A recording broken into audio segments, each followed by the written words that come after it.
So 145% tariffs on China, and the Trump people keep bragging about all of these supposed negotiations that we're in. That's the subject of today's video. I want to go through the details of the stuff, and let's just jump right in. So this is Trump bragging about countries coming to him. Because I'm telling you, these countries are calling us up, kissing. They are dying to make a deal. Please, sir, make a deal. I'll do anything. I'll do anything, sir. Okay, so there's a couple problems with this. So first is it's disrespectful to talk about other countries in this way. And second, I just think he's lying. So there's that. But that's how Trump talks. When he does tell the truth, theoretically, it's when he's bragging about all his friends making money off the supposed market manipulation. Listen to this. This is Charles Schwab. It's not just a company, it's actually an individual. And he made $2.5 billion today, and he made $900 million. That's not bad, because he's in financials. Right, so he's bragging about his buddies making money, and then talking trash about other countries. This is what's going on. There's 145% tariff on China. That was clarified today. The numbers have been all over the map. First, we heard 104, then I think it went to 125. Today, they no, really, it's 145. It's insane. And now he's saying there's going to be problems with this, I guess. Let's listen to the quote here. There will be a transition cost and transition problems, but in the end, it's going to be a beautiful thing. That's coming from Trump. We are doing, again, what we should have done many years ago. We let it get out of control. We allowed some countries to get very big and very rich at our expense. Now, you have to understand that in the Trumpy world, he believes that people are either losers or winners. He always talks about that stuff. You're a loser, right? You guys know this. But that's his world, right? Everything's transactional. You don't really like anyone. No one really likes you. You just do things for money. And you're always looking to exploit or take advantage of someone else. I don't like to treat people like that way, and I don't want my leadership to treat people in that way, but that's how Trump is. I just want to make sure you understand what it is. But yeah, we have a 145% tariff on China. I haven't heard a response yet from China, what it's going to be, but in terms of retaliation. But we know the market doesn't like what they're seeing. Markets were down today. On top of that, there was a helicopter crash in New York. I don't make any jokes about these kind of things. I'll just say this represents the state of the USA. A lot of people feel unsafe traveling, which I completely understand. Because remember, the U.S. Is cutting regulations, cutting government officials, etc. And I just things are just unsafe. I'll just leave it at that. And you also have measles spreading. If you watch the right-wing influencers, they're trying to tell you it's okay to be losing money. Seriously, watch this.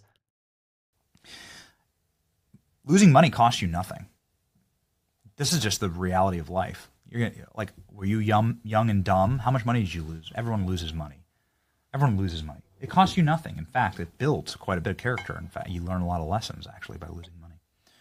Losing your character costs you everything. Losing your country costs you everything. There are things you can't get back. The government can print more money, and it will. Sadly, that's just the reality. It's Fugazi. It's just that there's a boom and a bust every 10 years, and it's been that way since the invention of modern markets in the 1600s. Okay, so we're talking about it's great to lose money because it builds character. People have been losing money for centuries. That's what they're going through. And I just want to share this, guys. If you don't know, many of these right-wing influencers were financed by Russia. There was an FBI investigation on that. You can watch my videos on that. I mentioned that because now the White House is bringing in, I guess, this thing called Blog Zero Hedge. I don't know who these people are, but they have allegations that they're connected to Russia. This is kind of the type of people that they bring into the White House press room. This is a statement from them.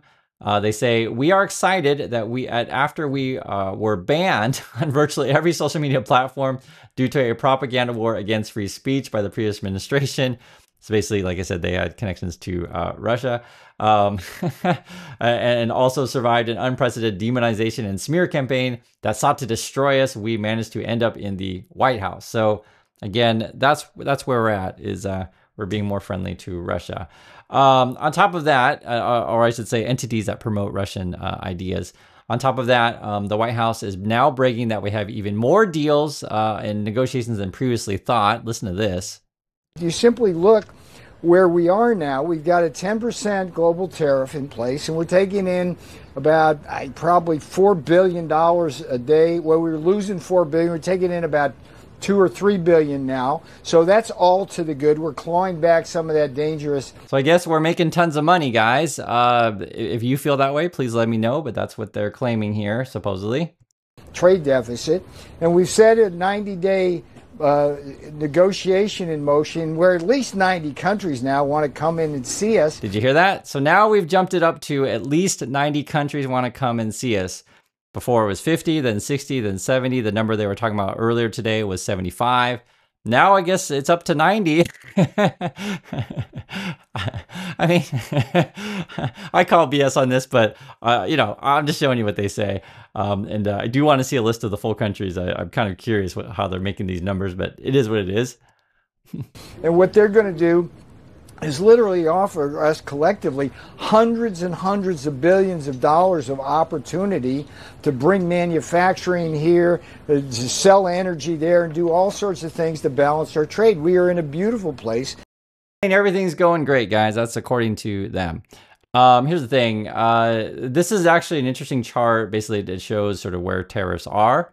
And effectively, our average tariff rate is higher than it was before, and that 145% tariff on China is really going to hurt. I mean, when you go to Walmart and you're going to start to see that the price jumps, or try to order stuff on Amazon, or you might find out that there are no goods available, or a lot less goods available, you're going to feel the pain. This is some of these charts on this. Again, our average tariff rate is much higher than it has been in the past, and we're getting to like once in 100-year kind of stuff. This is something I just mentioned, where like the orders have been canceling. This is the headline. Amazon's Chinese sellers to raise prices or quit U.S. market as tariffs hit 145%. Coming from Reuters, they had a really interesting description of this, and I'll read it to you guys. It says, this isn't just a tax issue. It's that the entire cost structure gets entirely overwhelmed. It's coming from someone over in Shenzhen, and I used to work in Shenzhen, if you don't know, and they represent 3,000 Amazon sellers. It'll be very hard for anyone to survive in the U.S. market.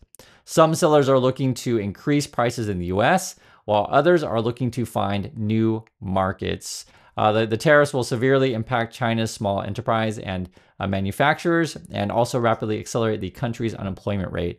But what they're experiencing in China is going to be the same in the USA, because remember, effectively, we're just raising taxes to where they're oppressive, and it's going to be hard to, do anything.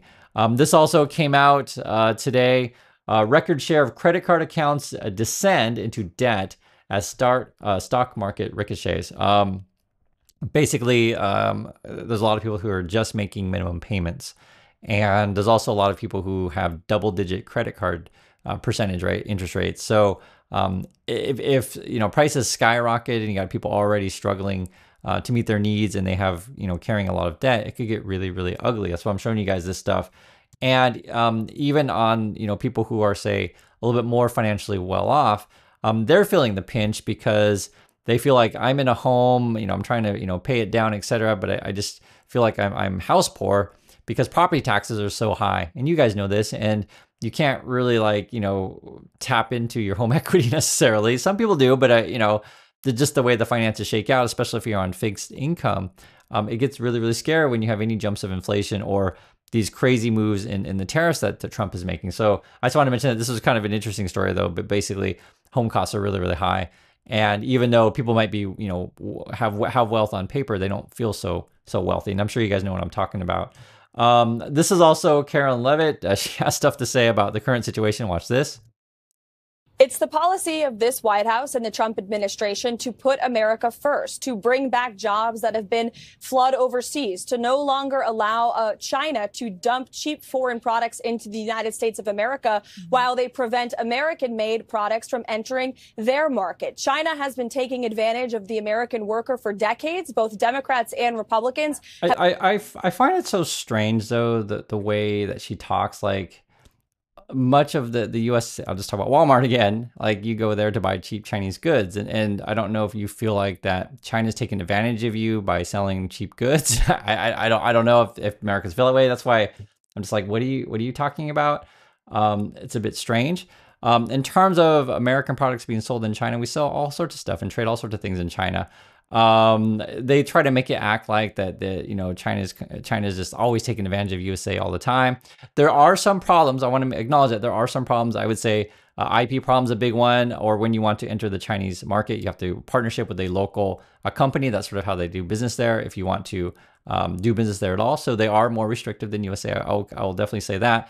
But this idea though that like we don't have any mutual beneficial relationship, I think is kind of ridiculous. A lot of American companies do business in China. they just the way they're making it sound like is like, I mean, Elon Musk, who's like in the White House, like, he has a factory in China. So this idea that we don't do any business over there is ludicrous. So that's sort of how they try to paint it. And then they're saying, Trump's going to theoretically bring back all these jobs. On top of that, and actually I'll show you this. This is interesting. She mentions all of these crazy trade deals, etc. And while she was talking about that, the Fox News pulled up this graphic, and if you're watching this video from around the world, I need your help because I don't know what to make of this. They're saying that because this is the first time I've seen a list, that's why I'm sharing it with you. They're saying status of trade negotiations with major partners. So trying to negotiate Japan, South Korea, UK, Switzerland, Singapore, Brazil, Colombia, Turkey, Malaysia, Australia, Italy, and EU. So I mean, I don't see news of all these countries. I don't live in, all these places. So if local news coincide with that, please let me know. I've heard stuff about Japan and South Korea. I've heard stuff about Switzerland. Regarding some of these other ones, Australia I've heard a little bit about, and same with EU. I'm looking at this as well. Offered concessions. They're claiming Vietnam, Thailand, Taiwan, Indonesia, India, and Israel. I have heard news from Israel and Vietnam. Israel, I mean, whether or not that's a concession, I'll let you be the judge of that. Retaliated, they're claiming China and Canada, and then no retaliation, they're claiming Mexico. So this chart is actually really interesting. It's hard to go through all of this stuff. I'm just being honest with you because there's too many countries on there for me to check all of them. I've only heard about from a few of them. So, and plus I don't trust Fox News or the White House. But I do show you what they say. And again, if you guys count me around the world, let me know if you're in one of these countries and you've heard of any, deals or negotiations going on. The EU though, this is reported by Financial Times. What kind of cards could they have?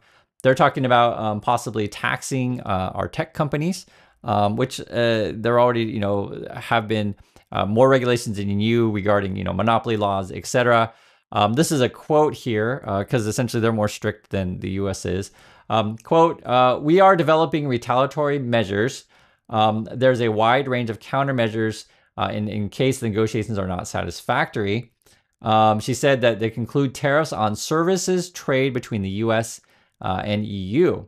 Stressing the exact measures would depend on the outcome of talks with Washington. An example is you could put a levy on the advertising revenues of digital services. So that would hit like a Google or Elon Musk company X, that kind of stuff. I think this is big.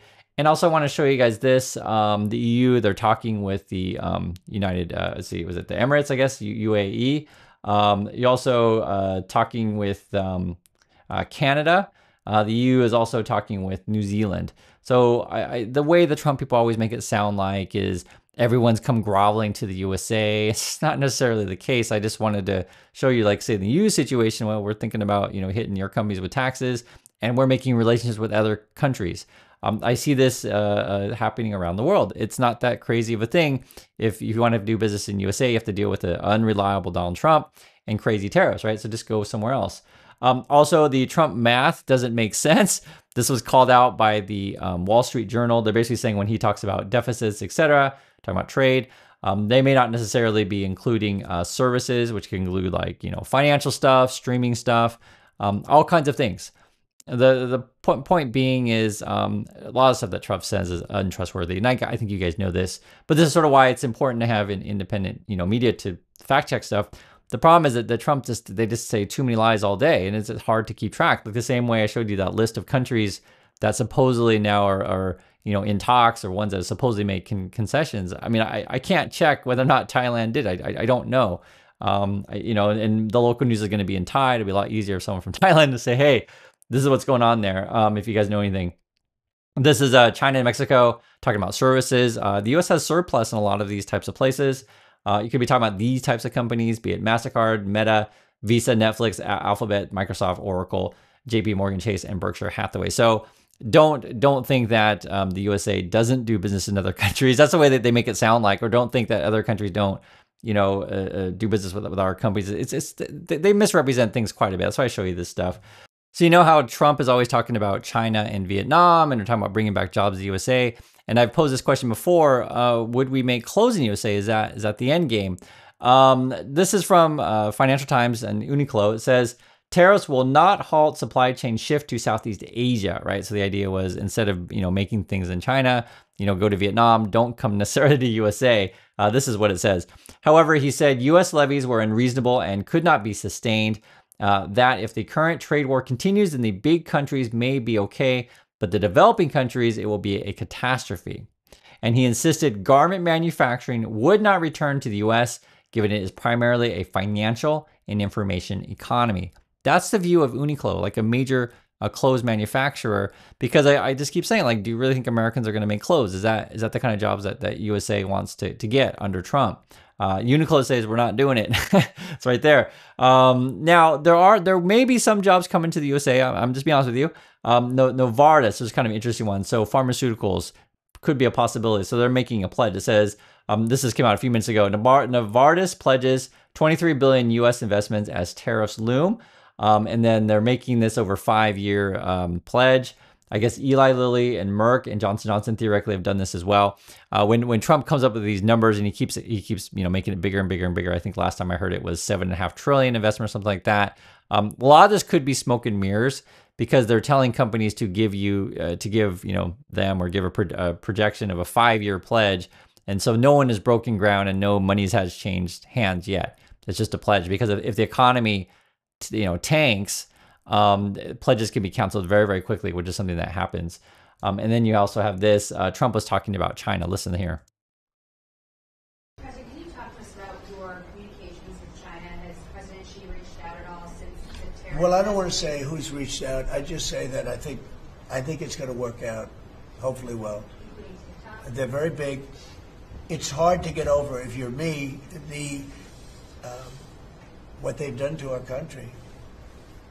They've destroyed our economic base to a large extent. The good news is we're very vibrant, and we're going to get it back fast. We already have. Look, we're making $2 billion a day now, and during Biden, we were losing $3 billion a day. Biden was a disaster. He was the worst president in the history of our country.